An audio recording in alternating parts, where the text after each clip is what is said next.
आगाटे दौर में जॾहिं नानियूं ॾाढियूं सियारे जी सरबराहनि में गरम बिस्तरनि अंदरि पंहिंजे ॿारनि खे आखाणियूं ॿुधाईंदियूं हुयूं। उहे सिर्फ़ु आखाणियूं न हूंदियूं हुयूं पर उहे तरबियती क्लास ऐं नसीहतनि भरियूं कहाणियूं हूंदियूं हुयूं। जिन कहाणियुनि में नेकी ऐं बुछड़ाई जी फ़र्क़ु, सुठे ऐं बुरे में तमीज़ यानी उहे सबक़ आमोज़ कहाणियूं हिकु त ॿारनि लाइ तफ़रीह मुहैया कंदियूं हुयूं ऐं ॿियो त संदनि ज़हनी तरबियत बि कई वेंदी हुई। जीअं चयो वेंदो आहे ॿार असांजे माहौल जो महवर हूंदा आहिनि ऐं हू पंहिंजे इर्द गिर्द माहौल मां सिखिया वठंदा आहिनि। ॿार ते माहौल जो वॾो असरु हूंदो आहे। उन ई माहौल में जेकॾहिं ॿार जे ज़हन खे घुटियो वेंदो त अॻिते हली उहे बहितर नतीजा न ॾेई सघंदो।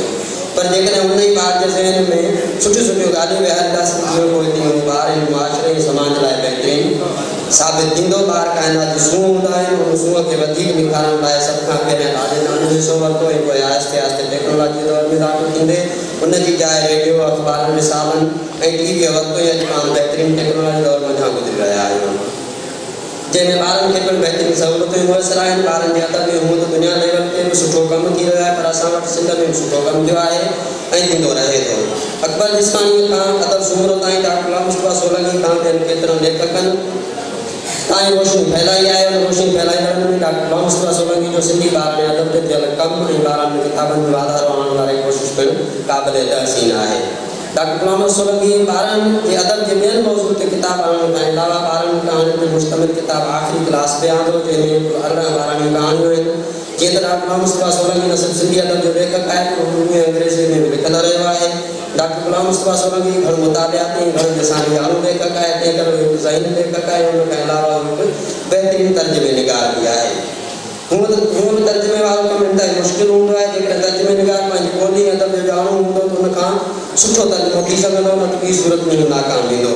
सो डॉक्टर गुलाम मुस्तफा सोलंगी तर्जुमे जे हवाले सां पिणु हिन किताब आख़िरी क्लास में 12 कहाणियूं ॾेही ऐं परॾेही अदब मां तर्जुमो कयो आहिनि। हीअ कहाणियूं पढ़ण सां ईअं महसूसु थींदो त हीअ कहाणियूं असांजी धरती जूं आहिनि ऐं हितां जूं लिखंदा आहिनि जो डॉक्टर साहिब जो तर्जुमो थियल कहाणियुनि में मिठास ऐं रस चस समायल आहे। हिन किताब में हिकु कहाणी जो नालो आहे सोना हथ। उन ई कहाणी सोना हथ जी आहे। डॉक्टर गुलाम मुस्तफा सोलंगी जे सोननि हथनि जी आहिनि। जिन हथनि जंहिं बि कहाणी खे छुयो उहा कहाणी शाहकार ऐं पारस बणिजी वई। किताब में हिकु कहाणी आहे सुठा पाड़ेसरी। हीअ कहाणी में हिकु सुठी नसीहतनि भरियल कहाणी आहे त पाड़ेसरनि जा कहिड़ा हक़ आहिनि, पाड़ेसरनि मां कहिड़ो रवैयो रखिजे। हिकु इख़लाक़ी कहाणी आहे। हिन कहाणी किताब में हिकु कहाणी जो नालो आहे कारमीना जा जवाहर, जंहिंमें हिन कहाणी जो मतिलबु इहा आहे कि हीअ दुनिया दौलत कंहिं बि कम जी न आहे। हर शइ फना थियणी आहे पर बहितरीनु औलाद ई वॾी नेमत आहे। हीरनि जवाहरनि तोड़े धन दौलत खां वधीक खालिन जा जवाहर संदसि के बचड़ा आहिनि जिन सां उहो मोहबत करे थो। हिन किताब में हिकु कहाणी आहे सुठा कम। ही हिकु बहितरीनु कहाणी आहे जंहिंमें किरदारु वॾा कम जे इंतज़ार में नंढनि कमनि खे तरजीह कोन थो ॾिए ऐं ईअं हिन खां नंढा कम ऐं नंढियूं नेकियूं रहिजी वञनि थियूं। हिकिड़ी ॿी कहाणी लिखणु सवलो आहे। हीअ कहाणी उन नंढनि हिननि जा ताला खोले थी जिन खे लिखण जो शौक़ु त हूंदो आहे पर उहे लिखण वारे कम खां अणवार हूंदा आहिनि।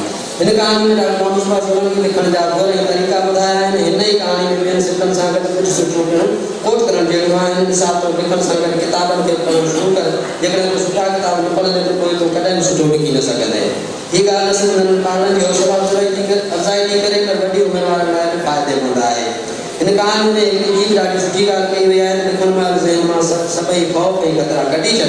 लिखण महिल ज़हन खे आज़ादु रखणु खपे। कंहिं बि क़िस्म जो ख़ौफ़ ज़हन में रसियो त पोइ सुठो न लिखी सघंदे। जेकॾहिं तूं मुंहिंजे उन नंढनि ॻाल्हियुनि ते अमल कयो त पोइ तूं हिकु वॾो लेखक बणिजी वेंदे। हिन कहाणी में सभई ॻाल्हियूं सोन जहिड़ियूं पर हिकिड़ी ॿी सिफ़त त सफ़ा उहे थी हुजे जंहिंमें चयो आहे त उस्ताद चवंदा आहिनि त लिखणु सिखण सां ई सिखिबो आहे। हिन ॿारनि जी कहाणी किताब में न सिर्फ़ु नंढनि छोकिरनि लाइ उत्साहित कहाणियूं आहिनि पर नंढनि छोकिरनि लाइ बि काफ़ी मौज़ून ऐं मुनासिब कहाणियूं आहिनि। उन्हनि मां हिकिड़ी कहाणी जो नालो आहे शिकारी जी विया। हिन ॿारनि जी कहाणी जी किताब आख़िरी क्लास में हिकु बहितरीनु ऐं अहसासाती कहाणी आहे।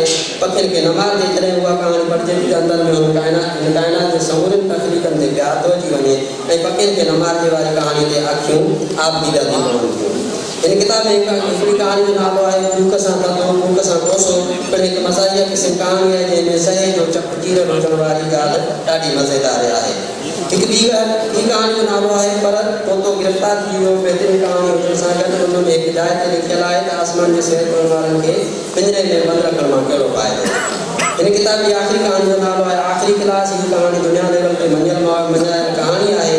हिन कहाणी केतिरा ई इनाम ऐं अवार्ड हासिल कया आहिनि। हीअ कहाणी 100 के लगभग ॿोलियुनि में पिणु तर्जुमो थी चुकी आहे।